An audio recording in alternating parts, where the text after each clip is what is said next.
prepared. This is the week one Sunday recap show right here live on the Patrick Pucci Fantasy Show YouTube channel for your host, JC, my partner in crime this evening and all evenings, the Commissioner Rhino. Um, it's week one. This is what we've been waiting for. I mean, all that studying, all that analyzing, all that, reading. I mean, all those mock drafts to real drafts. It's all come to fruition. It started the other night, and of course, it's at full speed ahead. We are also, ladies and gentlemen, boys and girls, welcome to the party. One of the greatest fantasy minds that I have ever encountered. It is the SoCal Bull Nerd. If you hear me referring to him as Wolfie, don't look away or don't look for another person on screen. It is him. Can you hear me? His mic is muted. Did I do that? I know they chose to mute themselves. His mic is muted. I don't know. In any event, Rhino. This is what we'll do for this show. At least this is the way I see it happening. Definitely going live right after the 4:25 Eastern games are complete, and we wanna get out in time to watch the Sunday Night Football kickoff. Yes, we do. Yeah. And we don't want to have anybody on here obligated to be paying attention to us when you've got Chris Collinsworth and Mike Tirico calling the game. And Or like to call him Captain Obvious and Mike well, yeah, Captain Obvious, but that also because of course your Rams are playing. I got my throwback Dickerson jersey on. I was wearing my Bo Jackson throwback jersey on earlier. We will make it a concerted effort to just to give you guys a recap of the games. That's what we really want to do. What we liked, perhaps an observation or two that we could live without. But first, we do want to run down some injuries. Luckily for us, we really didn't have any, which is a good thing. The first one out for Dallas, if they're not sure. Who? Jason Ferguson, the tight end. Did he? Oh, yeah. He went out right at the beginning of the third quarter with a knee injury. They're not saying what it is. And Addison, the ankle injury. Yes. I saw Jordan Addison was listed as questionable to return. I do not believe that he did return earlier in the slate. So nothing to be that alarmed about because Jalen Waddle was evaluated for a concussion. However, he did return to the game. Shouldn't be an issue from there on forward, and he had a good game.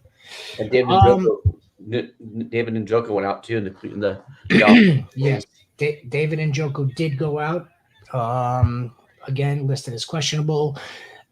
Any details regarding any of the players that we discuss in regards to injury, I'm going to defer you to injury experts, the doctors. You can find them all over X or anyone that you follow along with. Yeah, in terms of in-depth analysis in terms of the injury, we're just bringing to you, exactly what we saw during the games. That's all. Nothing too crazy. For instance, fourth quarter, Keenan Allen looked like he aggravated his heel injury, right? So, again, listed as questionable. We knew going in that he had the ankle injury, or heel injury. Nevertheless, he was targeted in the end zone. Didn't come away with the ball. The ball was thrown high. And it looked like he was, coming off the field a little gingerly or walking a little gingerly. Looked like he re-aggravated or aggravated further that injury. Again, if you're a Keenan Allen fantasy owner, by all means, you'd want to pay attention to that. That's it. That's it for the injuries. As far as I know, as far as I could tell, Rhino, is there anybody else that we should really be, again, pointing anybody in the direction to the experts? No. Good. Nice. All right. So again, a week one in the books, almost in the books, I should say, with the two primetime games left. There's definitely there's going to be some major bullet points we can take away from this week. I'm going to start with one from each position, okay? And then from there we'll just get right into the games. QB1. It's Josh Allen again. Yeah. What else is new? What else is new? So Josh Allen, of course, the running quarterback in the end zone, in the red zone, rushed for 2 touchdowns on again, like they just don't seem to want to give the ball to anybody else down there when it comes to getting across the goal line. It's definitely frustrating and aggravating. If you're a James Cook owner out there, I feel your pain. He didn't have a terrible game, but Josh Allen again was the one that's now. How do you determine that he's QB1 when I think Stroud outplayed him? Well, I used QB1 in terms of how he was drafted. Okay, I got you. But if we had to take a look, like deep dive into it right now, and then just like do the do the math in our heads, I think the 4 touchdowns from Josh Allen probably outscored in terms of fantasy CJ Stroud. So again, maybe CJ Stroud winds up being QB1 of the week. It could easily be one or the other. However, I'm pretty sure it'll be Josh Allen, considering again two passing touchdowns for 240 yards, 2 rushing touchdowns for another 40 yards. So I mean, it's an outstanding game, right? Yeah. I have him in one of my leagues, so. Oh, do you? Yeah. I don't have any Josh Allen. Yeah, I'm on Yahoo League. Imagine that. Yeah, Nicholas. Khalil Shakir did get one of those passing touchdowns. And who was the other Bills receiver that wound up getting one?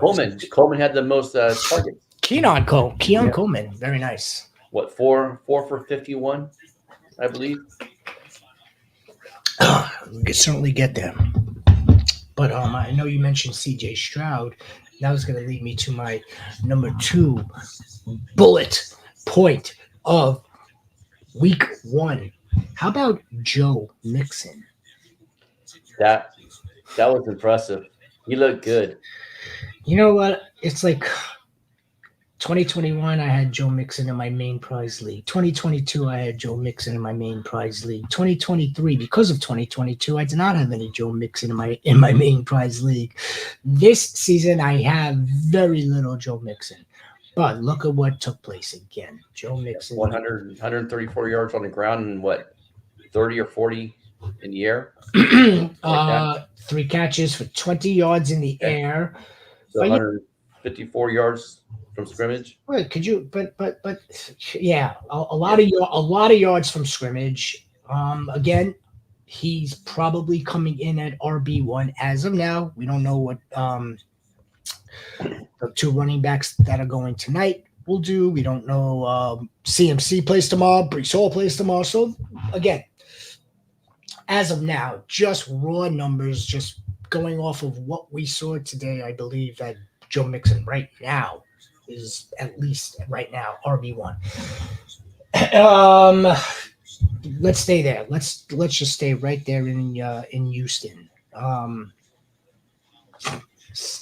Digging his new environment. Yeah. 2 touchdowns. Now, if we do go to that box score counting stat, which which we might as well. It's an interesting breakdown, right? So he did not lead the team in targets. That would be Nico Collins. Second in targets was Tank. And then Stefan Diggs had 6 targets. So he was third in the team in targets. However, 6 targets for 6 catches, 33 yards, but he came away with the 2 touchdowns. Yeah. Nico didn't score. Tank Dell didn't score. So if you wanted to now go back, now that I have it up, CJ Stroud had 234 yards and 2 touchdowns. Look, that's a great game. There's all right. No interceptions. If you're in a league that takes away a -2. There he is. There's the Wolf. There we go. What is going on, guys? How we doing? What's up, Soka? How you doing? I'm good. I'm good. I heard the lovely introduction, but I could barely hear it, and then I was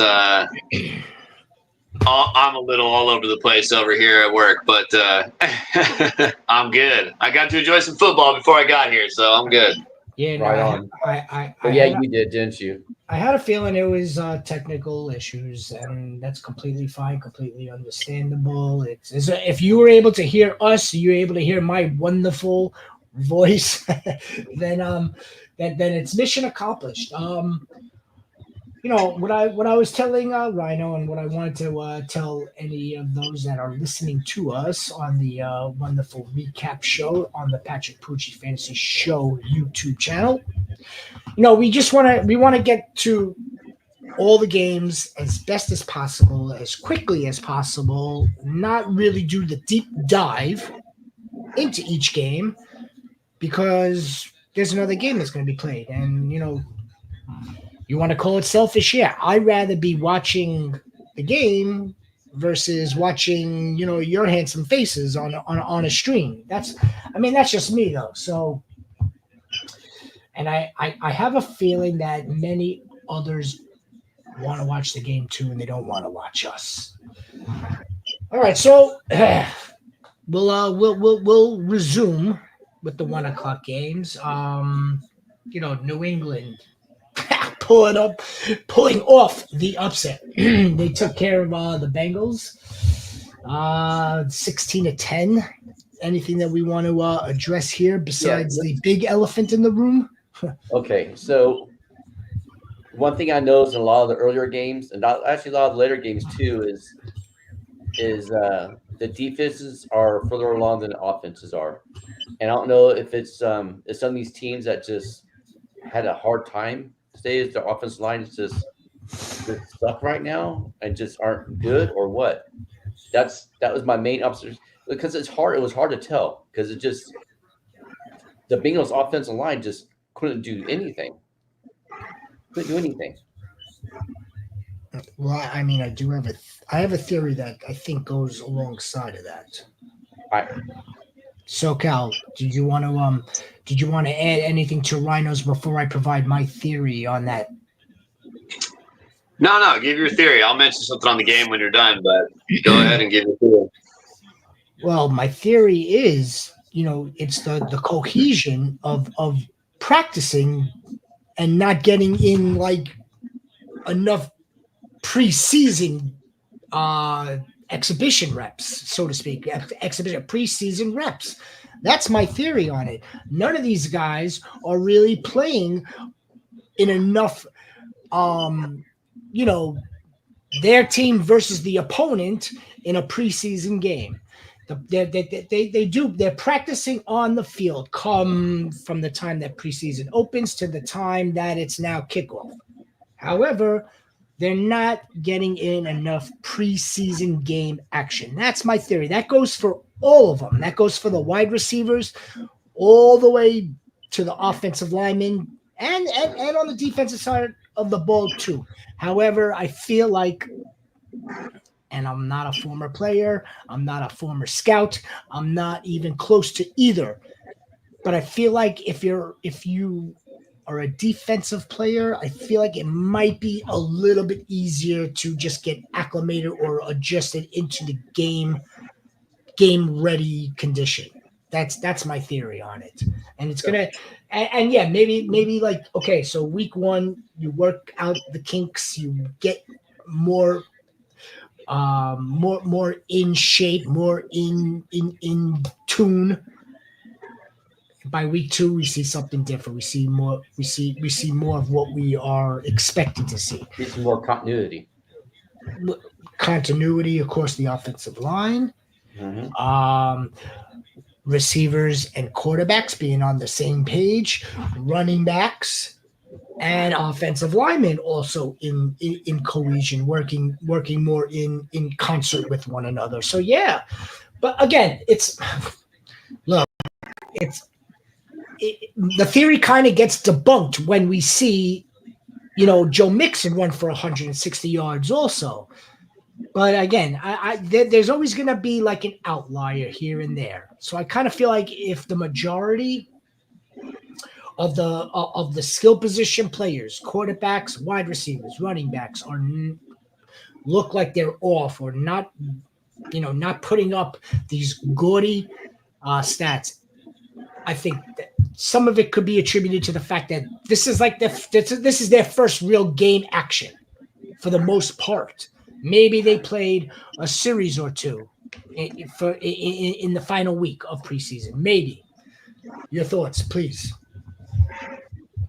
I mean, some of those things too. Some of those things. I mean, look at Houston, right? Like you're sliding in a Stephon Diggs. Like in Cincinnati, you lost T. Higgins and had a Jamar Chase that.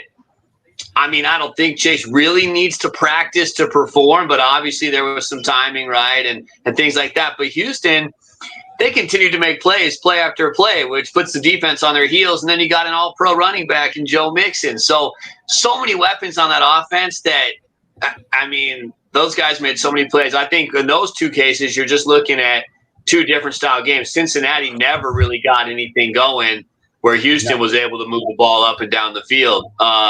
But on the Cincinnati game, I think that Zach Moss is the running back for this football team. You saw Chase Brown a little bit on early downs. He's not going to be in there on passing plays because he does not pass block, and he's not going to be in there on the goal line. It's going to be Zach Moss. It was an ugly game for everybody. I know he got the touchdown, but it's Zach Moss's backfield. I don't think there's any question about that. This team, though, needs, obviously, Higgins and Chase in there. Burrow's still getting back into the flow of things. This offense is not going to move the ball with Mike Gesicki, being in there. And even he didn't play much. They had Sample and All in there, in those two tight end packages. So I think Cincinnati's still definitely working out some kinks. But I think it's clear that Chase Brown is not going to play impactful snaps. I think I'm going to disagree a little bit because I think he'll be in for the two-minute drills because he's the pass catcher. He wasn't even in on pass. He wasn't in on obvious passing downs today. He can't pass block.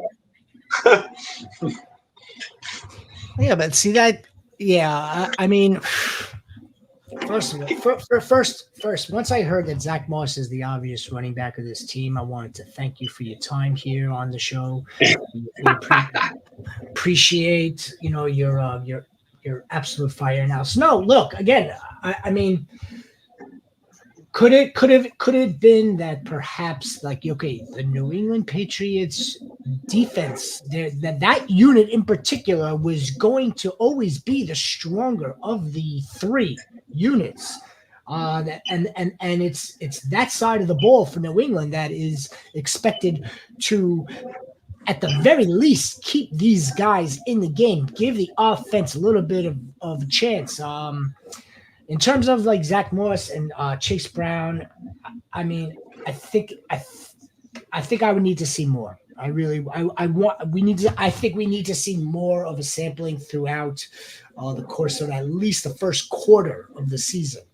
Who knows, what happens next week when the Bengals play whomever they play. Kansas City. They're playing the Chiefs. Yeah. That's good. All right. Again, that's going to be a tough matchup. But just when we think that's a tough matchup, we may see Chase Brown. So I'm just going to say that right now, though, there was nothing today that showed me Correct. that Chase Brown has improved pass blocking in the NFL or an ability to get the short yards. And I will say the short yards thing could change, and I will give New England all the respect. That was never going to be a game that either of these guys ran for a lot of yards. But if you cannot pass block in the NFL, you will not play. And I don't see it with them. And we're going to find out next week. They might be losing and need to pass, where I think, like Rhino said, Brown is the exciting player. But if you can't get in there and pass block on obvious downs, it's going to be hard to play. So, I mean, yes, it was 1 week. It's hard for me. I don't see it with Chase Brown. It's very fair. It's fair. Yeah, I'm not going to disagree with that. Not going to at all. The only thing no, I don't want to disagree, and I do want to move on to the next game. The only thing that keeps popping up in my mind is the fact that we saw Chase Brown play on 3 downs just to give Joe Mixon rest last season on several occasions. So, like, if they trusted him to be in on 3rd down last year, or to even pass protect on 1st and 2nd down and not go out for a pass, I think I don't want to undersell Chase Brown. It's too early. Just yet. Too early. Nevertheless, though, we will keep an eye on it for sure. Let's move on to the Artie Smith Bowl. 18-10, your Pittsburgh Steelers, Don Pease Steelers, Uncle Jazzy, and all of Steeler Nation that will be listening to this. That is right. 18-10, a win is a win is a win. Justin Fields, backup quarterback, looked like the dude that was traded for a 6th-round pick. Yeah. All right? I mean, let's call it what it is. Russell Wilson's going to start this game next week. Again, barring, his injury is, if he's 100%. From everything that I've read, Russell Wilson probably tried to do whatever he could to play in today's game. However, it's almost like they were kind of like wishful thinking. They were trying to start him into existence, the Justin Fields ever, and that, again, they got the win, but Russell Wilson's going to start next week. Make no mistake. Again, as long as he's healthy. Najee, and we'll get to the Falcons in a second, and that those skill position players. Najee, 20 carries, 70 yards, fantastic. And your wide receiver, your ex-wide receiver, 6 catches, 85 yards on 7 targets for Curious George Pickens. I like to call him Curious George. After that, your second leading target getter from Justin Fields was to Pat Muth, 4 catches for 27 yards. It was just let me just slip this in there real fast. Totally underwhelming performance for all tight ends across the board, except for Isaiah Likely on Thursday night. Yeah. But all right, so now that's the Steelers, 18 points. 18 points. I'm pretty sure they were averaging about that last season, maybe plus or minus 18 points last season. They brought Arthur Smith in, and they brought Russell Wilson and Justin Fields in to give this offense a boost, and it seems like they are scoring the same amount of points. Their defense was very, very strong, which we knew that was going to be the case. The Falcons, hi. You know what? I don't even want to talk about the Falcons. Speaking of tight ends, Kyle Pitts did score. How bad did Kirk Cousins look? How bad did he look? He looked very rusty. But I will say this. I will say this, though. T.J. Watt is an absolute menace. This guy is in the backfield on almost every single play. And to your point, Siegs, about defenses being more prepared, this is a really good defense. This is a team that was, like I said, Watt was back there. I mean, he had the strip sack fumble that got taken away by a penalty. He had another sack that should have ended a drive, taken away by a penalty. Cousins was never really comfortable. So I pause my concern on Cousins long term. Like, he's been very good historically. Yeah. I think this was a really good defense. It was his first game back. I think Atlanta will figure it out a little better. I think it was a lot more Pittsburgh here. And on the other side, I think that don't underestimate Atlanta's got a pretty good defensive squad too, and it was very good against the run last year. They got Bates on the back end. They added Judon up front. They added Simmons. Like, this was a tough road game. I mean, so I don't think it changes what we saw from Fields, where obviously he's the same passer we saw. Like, he's probably not an NFL passer. We like him in the fantasy world because we hope he can run, right, and make up for that. But as far as the NFL goes, like you said, it's Russell Wilson as a better NFL leader for this team. But I do want to give a little credit to Atlanta's defense as well. And Bijan did good. Bijan had 120 total yards of scrimmage, something like that. He had like 60 yards rushing and like 60 catching on 5 catches. Kyle Pitts, he looked good. He looked good too. 26 yards and a touchdown. Drake London was just non-existent so far. What they had set out to do with Bijan Robinson this offseason. We want to get him. They want to get him involved, like CMC. Yeah, okay, that's nice. It's nice to see that he's involved in both facets of the running back game, rushing the ball, catching the ball. However, we need touchdowns. We need touchdowns. Yes, let's chalk it up once again to Pittsburgh. Pittsburgh is, again, I think they're going to be very much like the New England Patriots. They're gonna rely on that defense and then let the offense keep them in ball, or let the defense keep them in ball games. And then when it's all said and done, you're gonna have to score some points. Yeah. You're gonna have to score some points. That's what Russ was brought in to do. The Falcons. Again, I want to just quickly mention. Kirk Cousins did find a wide open Kyle Pitts. That looked nice, but Ray McCloud should not be leading this team in 7 targets for 52 yards. Yeah. That's I'm sorry, that's asinine to me. That's asinine. Ray McCloud. Do you know Ray McCloud was a returner from the Niners, and he was being drafted as a kick returner, punt returner specialist in the deepest of leagues that were rewarding for returns. Yeah. That's Ray McCloud. Ray McCloud should not be leading your team in receiving. That does nothing for us. Darnell Mooney came to the party for a catch. Yeah, there's Darnell Mooney. I knew I'd get a laugh out of SoCal there, out of the Wolf. Let's go back to Buffalo real fast. I mean, for a minute in the first quarter, it looked like Arizona was just gonna like blow out of Buffalo with an easy win, but they let Buffalo take the lead. They hung in there, but when it was all said and done,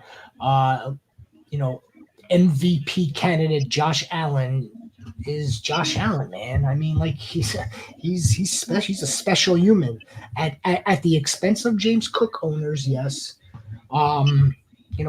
he pretty much does it all.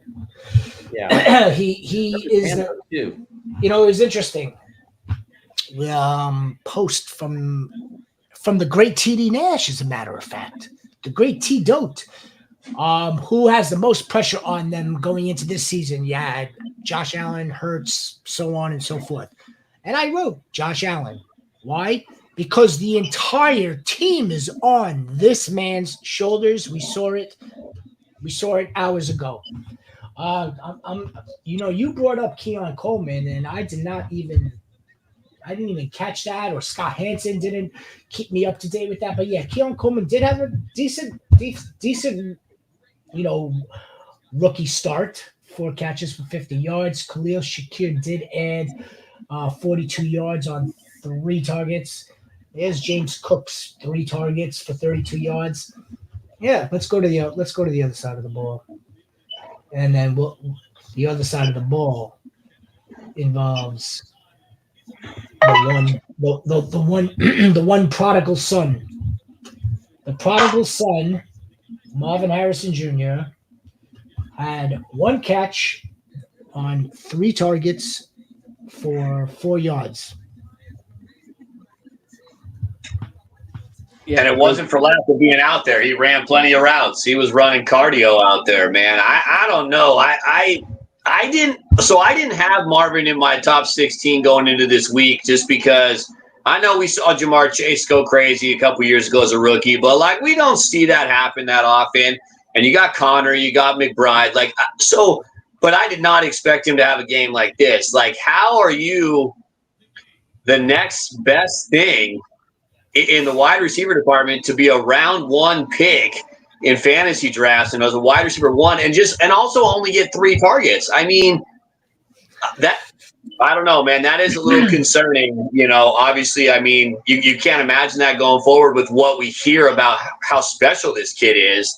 But to only have 1 catch for 4 yards just doesn't make any sense. And they scored a ton of points. So, I mean, I don't know what to make of it. It's also just, and I want to say this about every game. This is 1 week, right? I'm not picking up Ray McClellan for Drake London. Teams are going to target their guys. But still, you're supposed to be an alpha coming out the gate, and 3 targets is a little weird. Like, why was Arizona only targeting this man 3 times? And on the other side, you can ask the same question. Where the hell was Dalton Kincaid, who had a great rookie season? So I don't know what you guys think about that other than we can chalk up a lot of stuff to it's 1 week, but it still looms the question about all of these guys. I understand, Greg Dortchius has been in the league for a few years now. He's been, he's a professional football player. He's been in the league for a while. He's got the experience. But no way is anybody going to tell me I really don't. Doesn't matter what type of tape you're watching, what type of analysis you do for a living. No one's going to tell me that Greg Dortch is a better football player than Marvin Harrison's son out of Ohio State. Now, again, it's week 1. Week 1, and we are overreacting. We should again. You know what? We really are we overreacting, or did we overdraft? Because look, he's a rookie. Welcome to the NFL. He's a rookie. Could be a little bit of both. We saw the very same thing with Bijan, and we were all screaming, kicking, punching. This generational talent, the best running back since Saquon. Well, this is supposed to be one of the best wide receivers since Justin Jefferson. Now Justin Jefferson in his 4th season, it doesn't matter which quarterback Justin Jefferson plays with. It really doesn't. He knows how to get open. He knows how to run the routes where defenders cannot defend him. And he gives his quarterback, no matter who it is, an absolutely wide open moving target. Yeah. And that's Justin Jefferson for you. And they made the Giants today look silly. They really did. The Giants, what was the final score there, Rhino? 28-6. It's pitiful, sad. Yeah, 1 defensive touchdown. Yeah, Sam Darnold looks like a Pro Bowler against the Giants. Yeah. You know what's funny? You know what's funny is he fumbled. In the first 2 series he fumbled. Like all of a sudden you see stuff popped up on Twitter. All say same Sam Darnold. These people don't want to give him the chance going off just 2 series, calling him the same Sam Darnold. He's not the same Sam Darnold. He's an experienced Sam Darnold, He's an experienced Sam Darnold. He comes from a system now that is almost the same as the one that he's playing in now. Obviously, there's some variations to it, but nevertheless, there's a reason why that the Vikings were completely fine bringing him in while they were going to draft a quarterback that's going to be a red shirt / IR. Aaron Jones had a pretty decent game too. Yes, he did. Yeah, but 74 yards. I don't know how many catches he had. I know he had 74 yards running. It's 94 on the ground for a touchdown. 94. Okay. Yeah. Of course, we do have either Packer fans or, of course, Viking fans that are just like, again, I'm sure they are like foaming at the mouth over it. Like, oh, look at our running back that we have. Aaron Jones. And I don't really wish this on anybody. I really don't. But just the J. Sieg in me. Aaron Jones would be injured by week 5. Let's just Hopefully call it, not. I like Aaron Jones. Let's just call it what it is. You mentioned this. We could skip the Chicago game because that was just trash all the way around.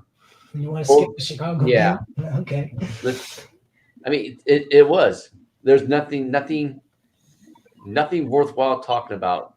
I don't know if his offenses both sucked. Defenses were really. I don't know.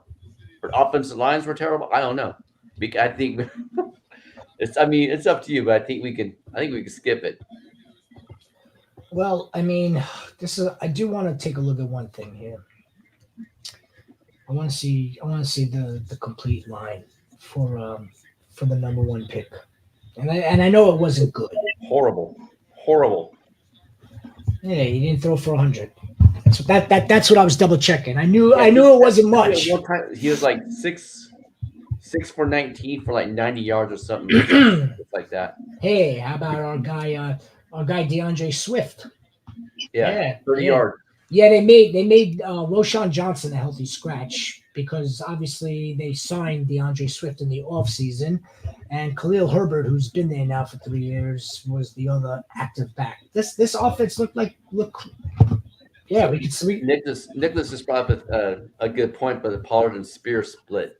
That was the only thing that was encouraging to me was that not a split. Huh? Not a split. No, but Pollard looked good. But when you just said the Pollard, I said that he brought up a point about the Pollard and Spears splits. Yes. All right. So, and I'm trying to enforce that, right? As in, was there much of a split? Is what I'm trying to say. Like Tony Pollard had a really good game, didn't he? Yeah. 74 yards on the ground. Yeah, see what I'm looking at right now. Nice touchdown run too. Maybe Nicholas has this. If you can, if not, we'll do better for you next time. But what I don't have up right now is the snap percentage. That's the only thing I don't have up. But yeah, carries wise, Tony Pollard carried for 16, 82 yards, and he scored. Tajay Spears only got 4 carries for 21, and in the receiving end of it, they both saw 4 targets. Mm-hmm. 10 and 11 yards respectively, 3 and 4 catches respectively. Yeah, I mean, look, Tony Pollard had the better game. I think we should consider Tony Pollard the A, right? Mm-hmm. Tajay Spears is going to be the B. Yeah. Calvin Ridley, 7 targets, 3 catches, 50 yards for the Tennessee Chase. Yeah. All right. Very nice. But again, the Bears won this game. That's all they care about. Well, they won the game. The special teams or defense won the game for them. Yes. And it's a team win, right? Absolutely. In terms of fantasy, Romo Dunes, nothing. DJ Moore. I mean, none of them could have done anything if Caleb Williams only had 90 yards. So, yeah. I mean, you're right. There's really nothing to discuss here. Is there anything that you want to address here, Wolfie? I mean, what? Caleb Williams. You got to look at Caleb Williams. I mean, first game, but I mean, throwing the ball, in practice and throwing the ball in preseason is a lot different than the real game of the NFL. I'm going to just keep reiterating that this is week 1 for a rookie quarterback. And just like Marvin Harrison as a receiver, just because the hype is real So is the NFL is really difficult, right? So like it's first game, but Caleb, he had Keenan on a throw that he missed. He overthrew a couple deep routes. I mean, he's definitely not polished right out the gate, but that doesn't mean it doesn't take him a couple weeks. But And he was running for his life most of the game too. Yeah, and running for his life. And like you said, Rhino, the defense saved the game, and lack of Will Levis on the other side really being anything special, right? Tony Pollard had a good game, but I think it'll be interesting to see if it takes Williams a while to unfold, if it was just, first game jitters. He's got that arsenal of guys that obviously now they can take one game and figure out a way to implement what's working, right? And make it easier for him and cover up what they need to on the line and find a way to get the ball to Keenan and DJ quick and do that stuff right now that they have some film, on a real game. So, but he wasn't anything special. A lot of people were hyping up that Bears offense, and they didn't deliver against the pass defense last year, at least. That was one of the favorite defenses for you to go against in the fantasy world. You wanted to start your receivers against the Titans. So just, again, another thing to watch is, Caleb, will he get it together, sooner than later? If you're a believer in Caleb, then you're hoping sooner, and it's hard to tell after 1 week. But you got to like what you saw out of Tony Pollard on the other side. He looked really good. And like I mentioned before, I think, Pollard, for Spears, he was the last guy you wanted to bring in. Tony Pollard is a pass-catching running back. So it was nice to have a Derrick Henry there because all passing downs went to Spears, where now I think Spears loses a little bit to him. And listen, Pollard's efficiency wasn't due to not being able to run the football. It was getting in the end zone last year. 16 red zone carries inside the 5 and only getting in 4 or 5 times. He gets in 8 or 9. We're talking about an RB1 that everybody's happy with. So I think that we're back to the upside of Spears might be a little limited, other than, Tennessee's going to be behind a lot, probably. But Pollard also catches passes, so I think that's going to be interesting to watch. I think you saw them try to get the ball to Ridley. Again, everything for Ridley and that offense in the passing game rides on Will Levis. A lot of people expect that year 2 jump. I think Chicago's got a decent defense. They made some adjustments last year. I think that defense is better than we, have given it credit for. It was a road game week 1 too, but Levis has to be better for Calvin Ridley to be relevant, at all. Again, but they're taking practice reps against their own team. So you can make a somewhat of an argument that Garrett Wilson also goes up against Sauce Gardner in practice. So now Ladarius Sneed is now covering Calvin Ridley in practice, but it can't be the same. I'm sorry. It can't be. Game speed in the NFL is not it's like hitting in the batting cages in the MLB. You can't replicate live pitching. You can't replicate live NFL game action no matter how hard you try. You want to know something else that I found interesting after I heard some of the commentating on Caleb Williams. Under a week ago, the chairman of the Bears, who were made one of the owners of the Bears, it's gonna be some growing pains, right? He literally came out and said it before the season started. Caleb, we're gonna have some growing pains. Okay, yeah, well, we saw some growing pains. I bet you he doesn't really he doesn't mind the growing pain with a record of 1-0 right now. But yeah, I agree 100% with you. I really do. How many points did Caleb end up with today? He had 93 yards, and because the expectation for plenty of people had Caleb Williams as a top 12 quarterback in this game. I mean, that was not something that was uncommon across the board, and he was nothing close to that. So he wouldn't. This would have to be probably. I mean, the only thing that might save him is the fact that this is a 3-point game. If 25, this is a little over 3 points. Rushing yards, he added 15 yards rushing. This is a 4-point game for a quarterback. You started Caleb Williams, you got about 4 points. And this is why I want to say, too, this is why, and I know he was a couple rounds earlier, but after it's only one game, of course, I'll keep saying that, but this is why the value of Jaden Daniels over Caleb Williams is huge. You saw the legs from Daniels. He got a touchdown and 70-plus rushing yards to save what was a crappy passing game. And Caleb can use his legs when needed, right, to get you 15, 20, 30 yards total. But he's not Jaden Daniels, and that's why it was Daniels in the fantasy world from day one. Yeah. It's a good point. It's an excellent point because Jaden Daniels did have a rushing touchdown today against the Tampa Bay Buccaneers. Speaking of the Buccaneers, they looked fantastic. Mike Evans just doesn't age. Baker Mayfield not only hit him twice, he connected with Chris Godwin.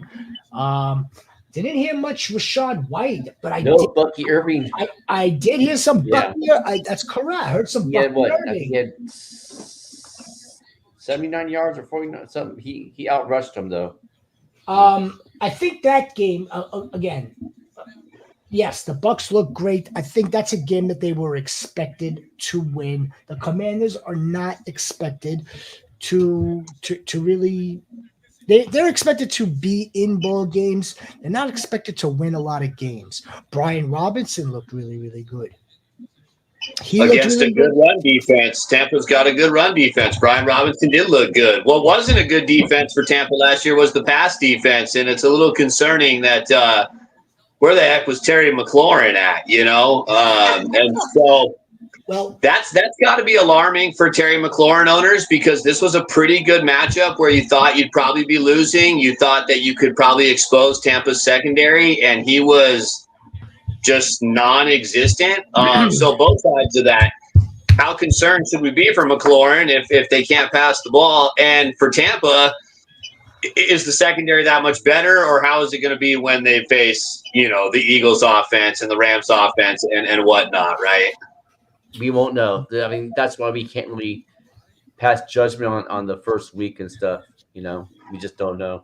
Yeah, and I don't have full stats yet for the Commanders. I wanted to take a look at what what some of the tight ends did, but I do not believe Ertz nor Ben Sinnott had any significant impact fantasy wise or real game NFL wise. I'm curious to see anything with Austin Eckler. I don't believe so. I don't believe so. Brian Robinson looked too damn good, and I think Austin Eckler even told us that he'd be in that Anthony Lynn variation run scheme from how he started out with Melvin Gordon. So Bucky Irving had 9 attempts, 62 yards, 6.9 average, long of 31. Rashad White had 15 attempts, 31 yards, 2.1 average.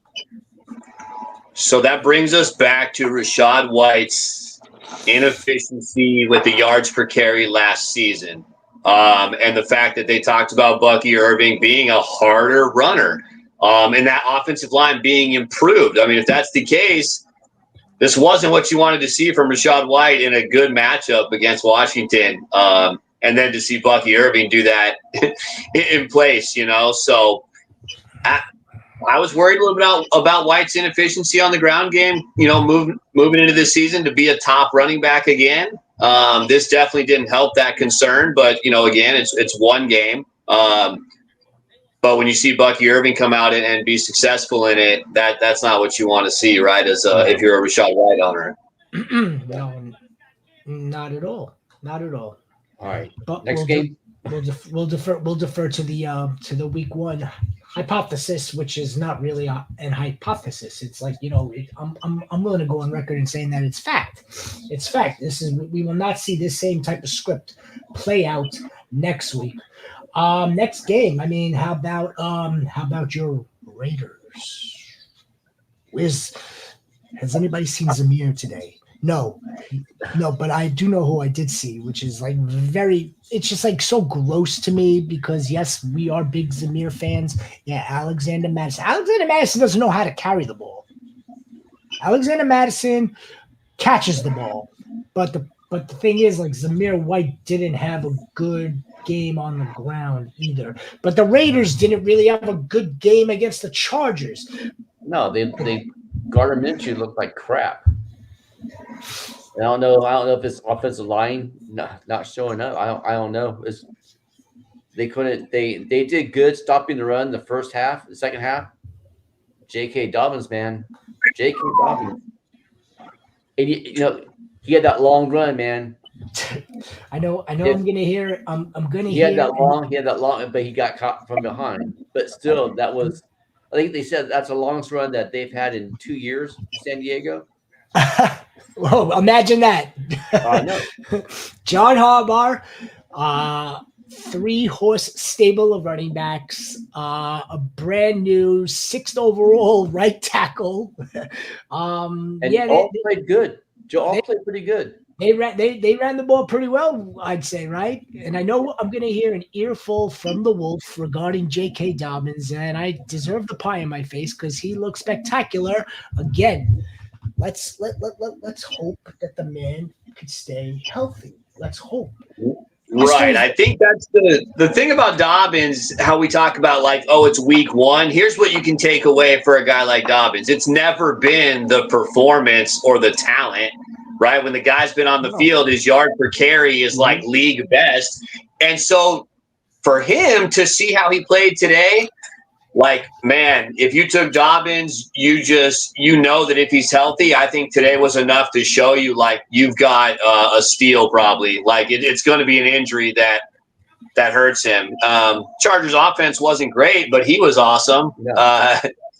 This game is tough because we wonder how good is the Raiders defense. We saw how bad the Chargers defense was last year under Staley, but this is a new regime, and it's still a lot of talent on the defensive side of the ball. So was Zamir White, because the Chargers defense is actually a lot better than they've been the last couple of years under Staley, or was Zamir White, right? Like, those are some of there's certain matchups where it's like, what was it? This one's tougher because the Chargers, I mean, listen, man, when Jim Harbaugh took over the Niners, they were, what were they, 6-10 the year before? They went 13-3 in the first year. All he's done is win every season opener he's been in. Like, you can't underestimate that, right? The Chargers have talent. Like, take my Charger fandom out of it. I'm a fantasy guy first and foremost until the Chargers, they get to a Super Bowl, then I'll turn my fandom on. But I'm all fantasy, and I'm all looking at the game. Like, I don't know what to think of this Charger team, but the facts are the facts that Harbaugh wins and breeds success. And I think today showed that because that Raiders defense was great, like Rhino said in the first half. And they played good. The secondary played good, but they just could not stop the run in the second half at all. Now I wonder. And the Chargers offensive line is healthy right now. You add Joe Alt, who, hey, listen, offensive linemen that come in the league, if they're ready, they're ready. Those guys don't usually. It's not like a position player, right? Like Joe Alt can slide in and find himself having a, all-pro rookie season easily. And the mentality of what they want to do on the ground. So this team's going to be led by getting it done in the trenches, and we've never seen this team have really Bosa and Mack play at the same time for a length of time on defense. So if you have that, those guys can get after. You saw them get back-to-back sacks today.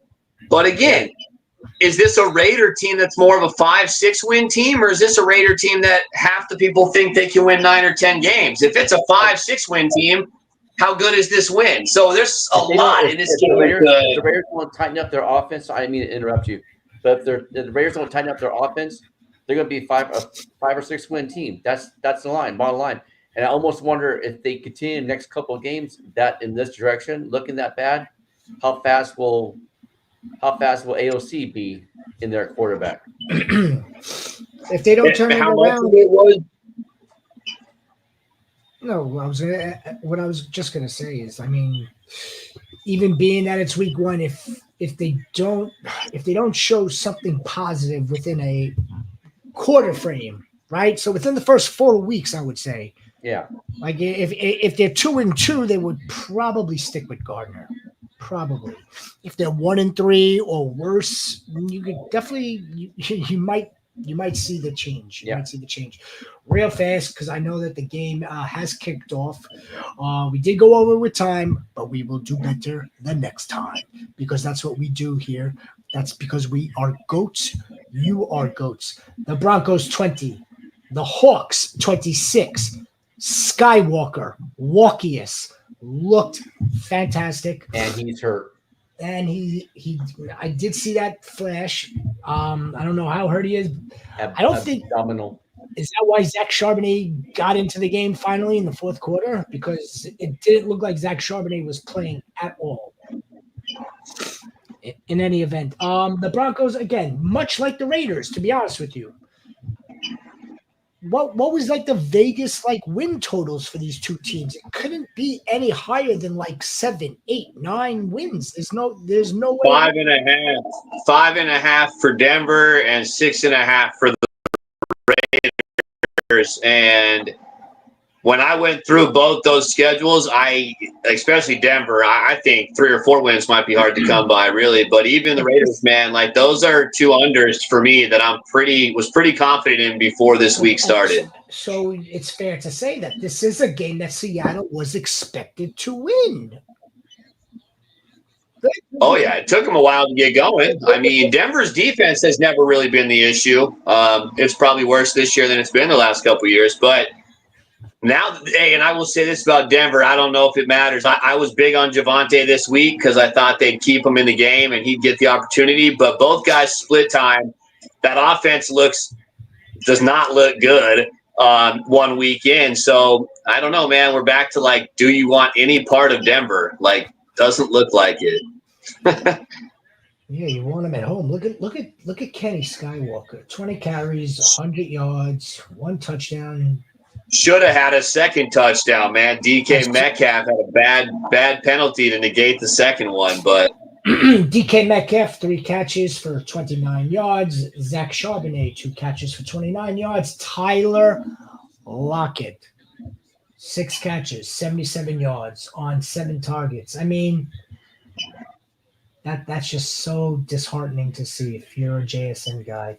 2 catches for 20 yards. All right. Guys, we will do better the next time. I apologize. We ran over Rhino.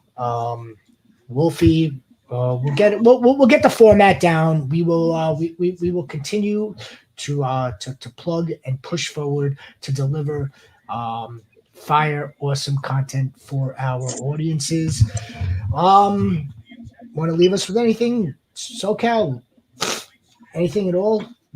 How about a prediction for tonight? Real fast. oh man, tonight I expect some fireworks tonight, man. I expect both these QBs to light it up. I expect I expect a lot of points, man. I don't think they'll disappoint. I don't think the Rams can hang in the game without throwing the football. It's the indoor cat.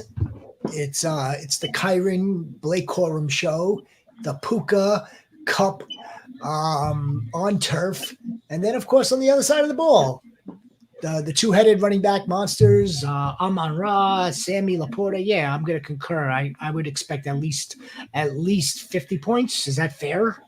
Yeah, over-under was 52. I mean, I have Stafford as my number 2 quarterback going into this week. Like, I just expect him to light it up in this contest. I think Goff will do the same. I think Detroit can run the ball probably a little better than the Rams in this matchup, so that's why I think Stafford will just throw the ball more. But I wouldn't be surprised if both these guys have 3 touchdowns and close to 300 yards. I'm looking forward to watching it unfold.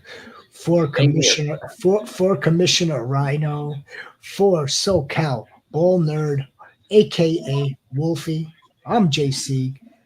Thank you very much for coming tonight. We will see you again on Tuesday on Spaces, and then we'll get you the rest of the schedule. Friday, definitely back here on Friday, and we'll take it from there. All right, guys. Thank you very much. Bye.